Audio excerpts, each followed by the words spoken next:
இறைவன் ஒரு மனிதனுடைய மேலே இறங்கி திருவசனங்களை அருளினான். அரேபிய பாலைவனங்களிலே அருளிய அந்த மனிதன் பள்ளிக்கூடத்துக்கு போனதில்லை. யாரிடமும் அந்த மனிதன் பாடங்களை படித்ததில்லை. அந்த மனிதனுடைய உடம்பிலே இறங்கிய திருவசனங்கள் இறங்கிய பிறகு அந்த மனிதன் தன்னிடத்திலே வந்தவர்களை பார்த்து சொன்னான், இந்த உலகத்தில மூணு பேரை பார்த்துத்தான் நான் பொறாமைப்படுகிறேன் என்று சொன்னான். அந்த 3 பேரை பார்த்து பொறாமைப்படுகிறாயே, அந்த 3 பேர் யார் என்று அந்த மனிதத்திலே கேட்டார்கள். அந்த திருவசனம் இறங்கிய அந்த மனிதன் சொன்னான், நான் 3 பேரை பார்த்து பொறாமைப்படுறேன். ஒருத்தன் படிக்கிறவனை பார்த்து பொறாமைப்படுறேன், இன்னொன்னு படிப்பு சொல்லி கொடுக்கிறான் இல்லையா, அவனை பார்த்து நான் பொறாமைப்படுறேன். ஆசிரியர்.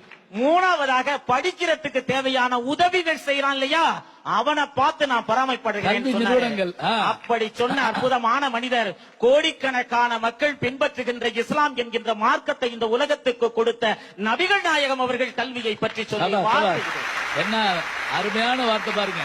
அவர்களால் சொல்லப்பட்டிருக்கிற அற்புதமான வசனம். அவர் ஒரு வரி சொல்லி இருக்கிறார், கல்வி எப்படி தெரியுமா இருக்கணும், சீன தேசத்திலே கல்வி கிடைத்தாலும் நீ படிப்பதை நிறுத்தி விடாதேன்னு சொன்னாரு. சிங்கத்தின் பிடரியிலே கல்வி கிடைத்தால் கூட நீ படிப்பதை நிறுத்தி விடாதேன்னு சொன்னாரு. ஏன் சொன்னாரு? சிங்கத்தோட பிடரிய கொஞ்சம் கற்பனை பண்ணி பார்த்து அதற்கு எதிர்க்க கொஞ்சம் நின்னு பாருங்கயா, சிலருக்கும் உடம்பு அங்க கல்வி கிடைச்சா படினாரு. ஏன் சீன தேசத்தை சொன்னாரு?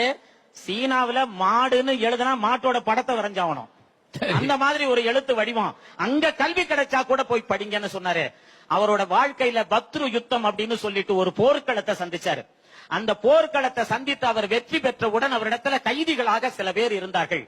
கைதிகளாக சில பேர் இருந்த பொழுது அவர்களை விடுவிப்பதற்காக சில பேர் வந்தார்கள்.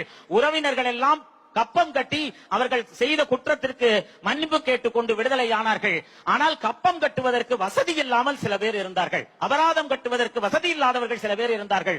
அவர்களை பார்த்து நபிகள் நாயகம் என்ன தெரியுமா கேட்டாரு? நீங்க எல்லாம் படிச்சிருக்கீங்களான்னு கேட்டாரு.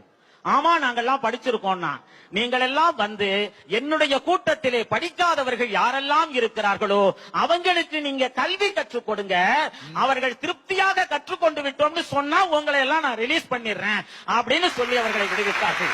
இந்த உலகத்தை வழிநடத்துகின்ற ஒரு உன்னதமான மார்க்கத்தை இந்த உலகத்துக்கு கொடுத்த நபிகள் நாயகம் ஸல்லல்லாஹு அவர்கள் கல்வியின் பெருமையை பற்றி சொல்லி இருக்கிறார்கள். எனவே நான் சொல்லுகிறேன், மனிதனுடைய வெற்றிக்கு பெரிதும் காரணமாக இருப்பது உற்ற தோழமையை விட, பெற்ற பாடங்களை விட கல்வியே வெற்றிக்கு அடிகொள்வதாக இருக்கும் என்ற என்னுடைய வாதத்தை பதிவு செய்கிறேன். இவரு வாத்தியார் இருந்தா இவர்கிட்ட போய் படிச்சிருக்காங்க போல் இருக்கேன். என்ன அழகான புது விஷயங்களை சொல்றாரு பாருங்க. குர்ஆன் சொன்ன வசனங்களை சொல்ற போது அவரா பொறாமைப்பட்டார் நம்ம யோசிக்கிறோம். ஆனால் அவர் யாரை பார்த்து பொறாமைப்பட்டார்?